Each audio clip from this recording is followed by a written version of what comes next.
que le dépôt de la requête annoncée par le Mali le 4 septembre n'a jamais signifié son enregistrement automatique par la Cour internationale de justice. Le Mali rappelle que la diplomatie vise à défendre les intérêts de son pays, en supposant que la plainte malienne ait été déclenchée par sa conférence de presse.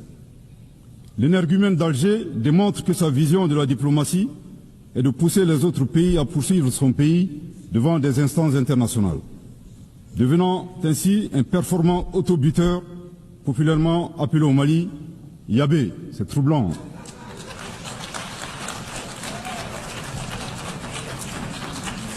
Au passage, le Mali rend un vibrant hommage au ministre des Affaires étrangères de la junte algérienne. En effet, le mensonge corrompant tout, il vient doter toute crédibilité à la version algérienne de la destruction du drone malien. Aussi, nous n'avons point été surpris par la fuite en avant de la junte algérienne qui a refusé de donner son consentement à la compétence de la Cour internationale de justice suite à l'affaire de la destruction du drone malien, craignant ainsi d'être démasqué publiquement comme agresseur et soutien du terrorisme international.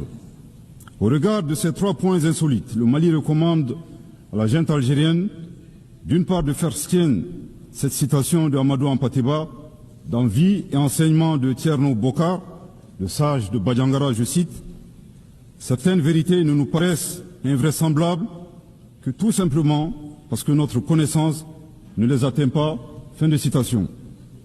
Nous les invitons à chercher à connaître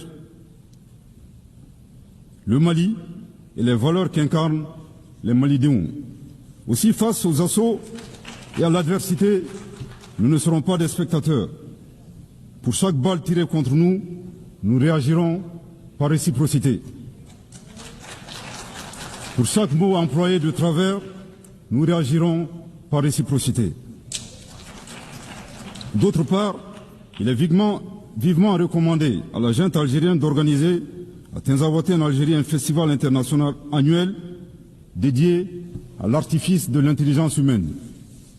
Du haut de cette tribune, nous appelons la junte algérienne à cesser de soutenir le terrorisme international et à s'impliquer résolument dans la promotion de la paix et de la sécurité dans un esprit constructif en respectant la souveraineté des États.